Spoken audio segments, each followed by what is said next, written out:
Get in the frame. There you are. What's up, y'all?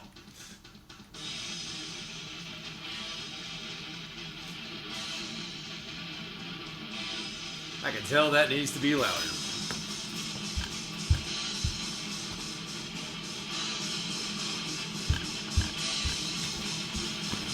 You think it sounds good, and then you realize it needs to be just a little bit louder.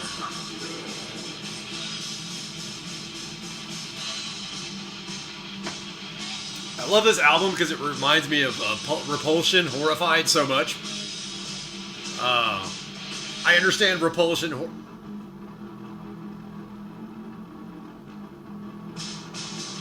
Like that big clangy bass.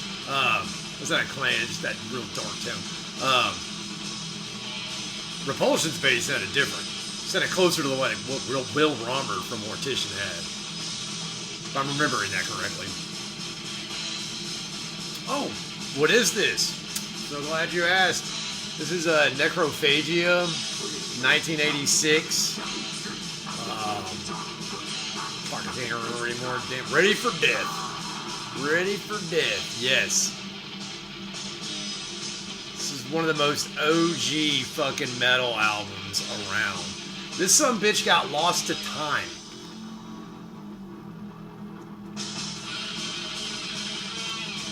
There's a good biography right here. And then it's the original artwork. I guess it's original, like how they designed it. And, that beautiful image right there is a parody of Faces of Death.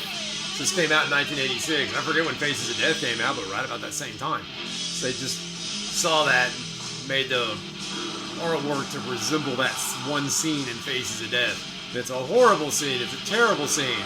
And I saw that when I was a kid. My dad, man, he loved his horror movies.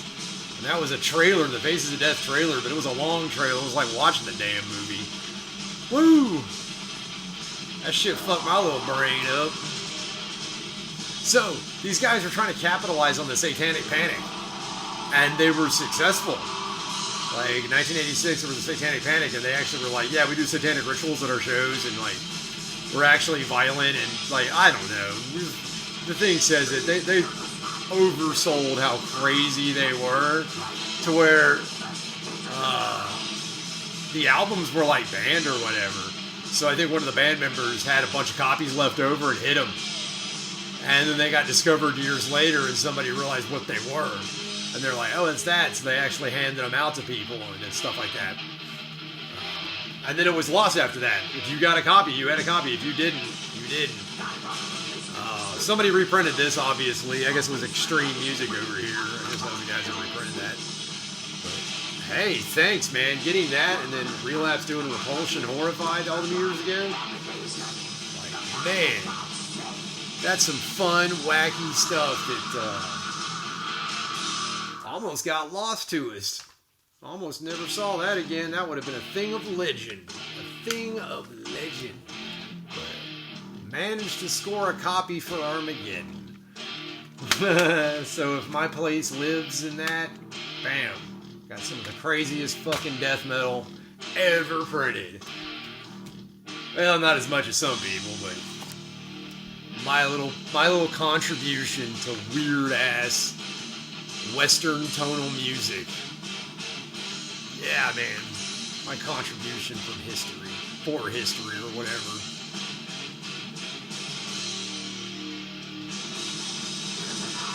But it's good. No, it's like they sold this to be like this very scary music.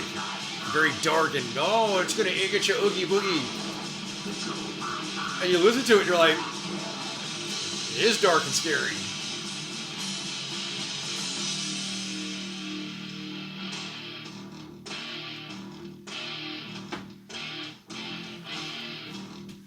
Most of y'all couldn't imagine what seeing this in 1986 would be like.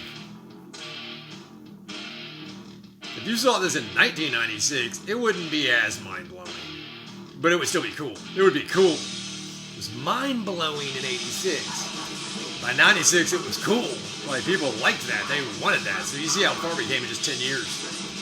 Because I wasn't there in 86. I was live, and I wasn't at a show, but I was at a show in 96, and I've heard music like this, and it was cool.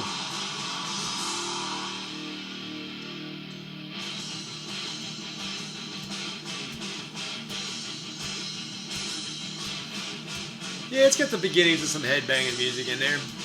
Anyways, let's get on this comment. TCL, what's up, dude? You always got something to say here. TCL 2006. Yeah, there's this nothing town in Greenfield, Iowa, where my mother grew up.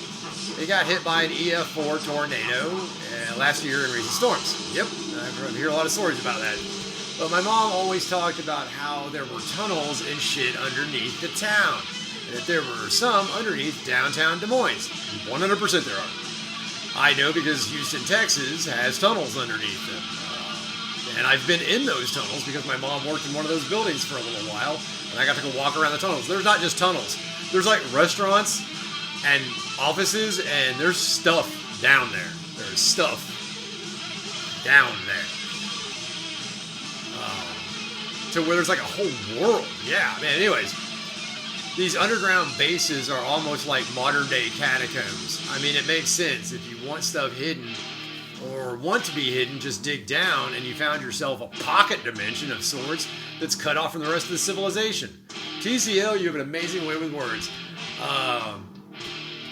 You've created a pocket dimension for yourself. Yeah, essentially, you have created a whole new place with a whole new set of rules. And the deeper you go, a lot of rules start changing because gravity don't work the same way the further down you get, but I don't know if they're going down to the core of the earth. Yeah, they're just going under the bedrock and shit, boring into that. And there's a lot of bedrock, and a lot of that bedrock layer, it's not uniform across the entire planet. There's like a bedrock and then a molten layer and then core layers. So yeah, the rocky part is not uniform. There's thinner parts, obviously, where volcanoes and fault lines are. But apparently there's a layer even underneath that or ways around certain parts of it. I don't know, man. They're finding out the way that the Earth is constructed deep down is not what they originally thought. So, anyways, more interesting stuff in between Greenfield and another town called Bridgewater in Iowa. There was this cult compound called Camp Iowata. E-O-W-A-T-A. Iowata. That's some sort of Native American word, I believe. My mother, in her youth, went to go explore with some buddies, and she always told me that the people that owned the land started shooting arrows at them, so they got out of there. There's some YouTube footage, and it matches my mother's descriptions pretty well. It had this weird rainbow gate at the entrance and a dome in the middle, and these, oh shit, it cut off. Oh, fuck. Oh no, I didn't. I was gonna scroll down.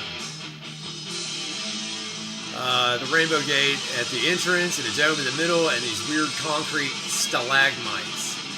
Some people say it was connected to the Ghosh case. I didn't look that up, but really, who knows?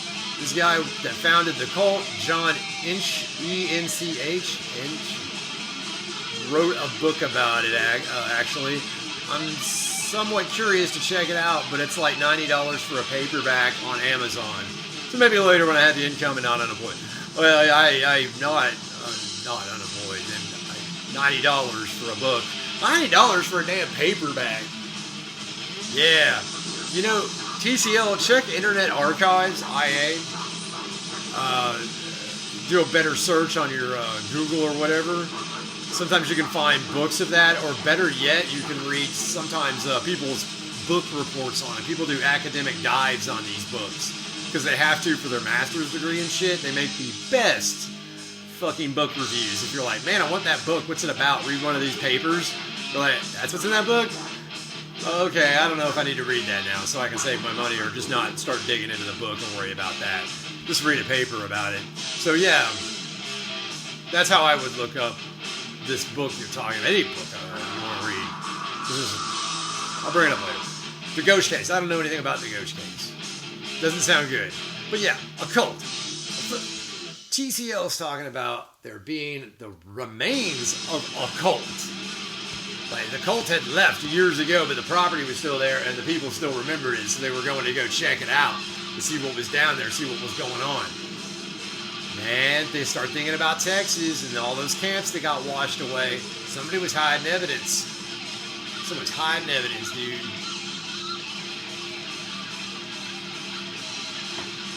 Y'all don't understand how dangerous water can be, especially when it falls from the sky in vast amounts. Now just imagine you had giant ice caps and they started melting really, really fucking fast. And those storms became very commonplace. Geologically, it happened.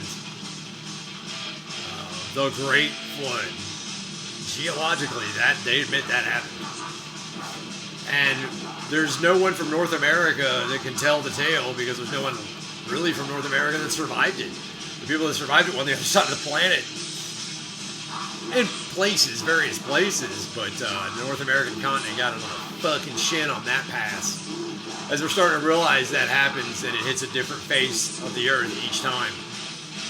In a clock formation. So before us it was like Europe, and before then it was like, into Russia. The one before that was probably also in Russia because it's so fucking big. But there's one after that I think happened in Australia, and there's Aborigines that talk about walls of water and flashes from the sky. And the Aborigines have been unchanged for like many tens of thousands of years. So they're like kind of one of the oldest living societies that's still around. That's just still around. Have they always been like that? No, they were probably way more sophisticated in the day. They've lost all their knowledge and just kind of reduced to that. So you can look at a lot of societies on Earth and think, wow, has that happened? Did they have a peak and decline, and now they're just in this decline stage, and that's just how you know them. But there was an era when they were peak. Something to think about. Human societies, like we know that societies have changed like that over the Earth just because of genetic bottlenecks in studying our human genome. So it makes you wonder, like, why we're all so different, but we're all still the same. Because if we were all different, we wouldn't be able to reproduce. Obviously, we can reproduce, and we're not too freaking different. But we do look vastly different, and that goes way deeper than skin. Way deeper than skin. And you just kind of wonder, if these floods are cyclical, are some of these groups of people past rulers and past kings? Like, you've heard that joke, we was kings? It was like, I don't think they're wrong. I just think their timing's off. It's like, oh, we were kings a few hundred years ago. It was like, no, it was like a few cycles ago you were kings. It's been a couple cycles since then, and you're still here. It's just now it's somebody else's turn. Man, that clock keeps turning, those gears keep grinding. Soon it'll be someone else's turn. And it just goes on and on and on. And beautiful part about this is a big occult secret right here. These are cycles, man. We're living, all of our recorded history takes place in one cycle. Because all these other civilizations you know about, they've had cycles back. They were kings and rulers, and we were the unheard of ones.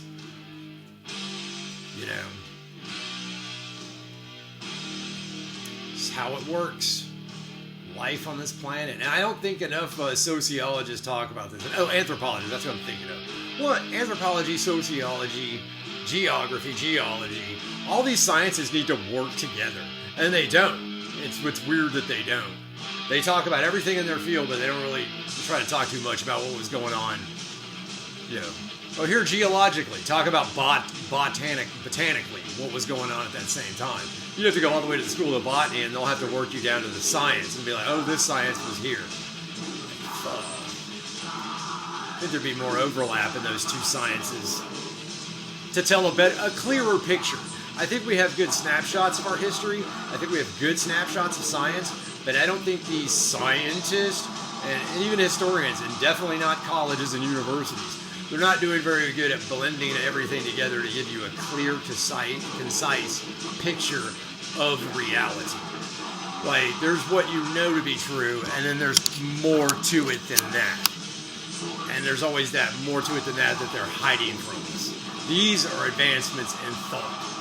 And these change societies in huge ways very quickly. You know, this is how you get major empires to show up, like Genghis Khan, like the Tsars in Russia, you know, Mongol hordes. I mean, even them, you know, the Mongol hordes. I mean, that was a giant change in thinking, and they were like, let's head west. Yeah, let's head west. And they just, that was the whole thing, head west. Yet Alexander, I guess, was head east.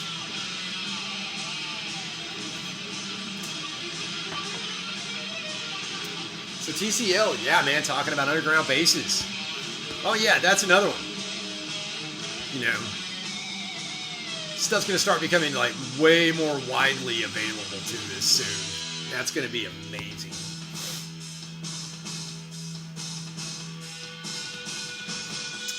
Necrophagia. Ready for death. Old school one right there, man.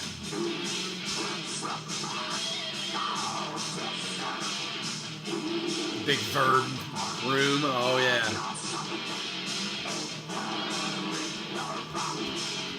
We laugh at depressive, suicidal black metal and some of their singers. You had this dude before that. Where's the picture of him? Right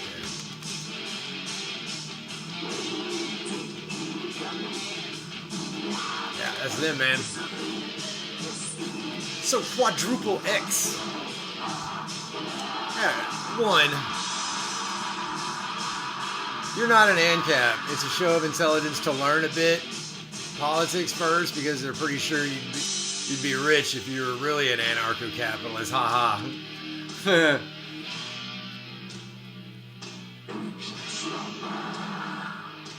Yeah, no, I feel you. Quadruple X. It's just, you're not ANCAP because you'd be rich. Ha ha. It's like, oh yeah. Yep. What brings me up to rich? You know, what is rich to you? What is rich to you? I don't know, man. That's a philosophical question. A lot of people think it's money. A lot of people think it's land. A lot of people think it's both. Some say it's family. You know, that's how they're rich. I don't know. I'm just enjoying the ride, y'all. Rich, I don't know what that means anymore. I just don't want to starve to death and run a roof over my head. You know? And I like to learn. I like to learn and experience this ride that I'm on, because I feel like I'm on a fucking ride. This body feels like a fucking ride. It don't even feel real sometimes. It feels exactly like what it is, like you're operating a machine. That's why video games operate the machine within the machine. Ah, hell yeah. And then there's mini games in your video games. Whoever played Fallout 4 or the Pit-Boy, you can play games within there. Like Tetris or something like that. Yeah. Anybody ever do that? Play the video game within the video game? The video game mini games? Hell yeah. Comment down below if you're that fun at video games.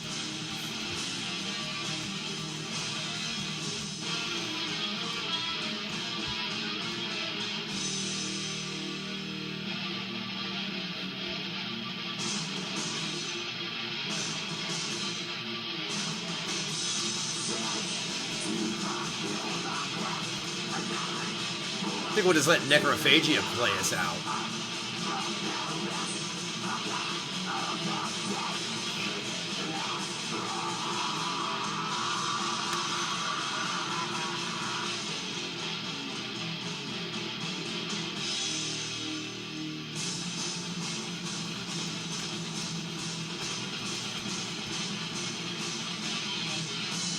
That shit's wild, dude. I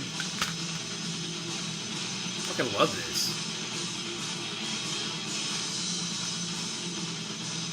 Got like a little Ed Gein grave. They went to the grave of Ed Gein and dug him up to eat him. And patched themselves back together, apparently. That's fucking wild, dude. Crazy. These guys are great. These dudes look like they belong in Faith No More. Like a Faith No More tribute band. Not gonna lie. What was the look back then? That shaved head with the swoop going on, and the bandana covering the bangs hanging in your face. Man, in the 80s, I remember that. If you had bangs in your face, you were legit. You didn't give a fuck. And then the bowl cut. The bowl cut mullet. Don't fuck with the bowl cut mullet. Don't fuck with that guy. He's the toughest guy out of all of them.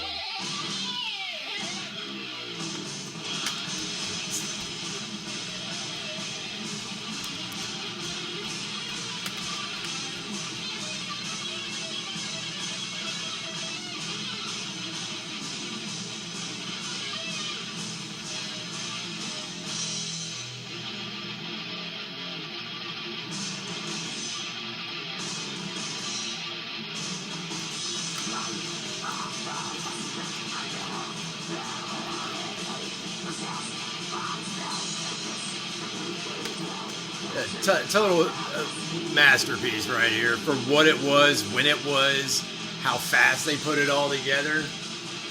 You know, and just grinding that out, like, and getting that done, and then all the work they did to get in trouble, and we almost lost the album.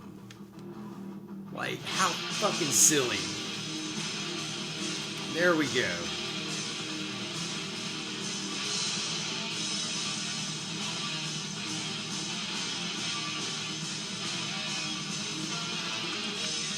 I love it. That's why death metal is the coolest, y'all. Alright. Let that play us out. Cataprod, Appalachian Warlord. Take care, y'all.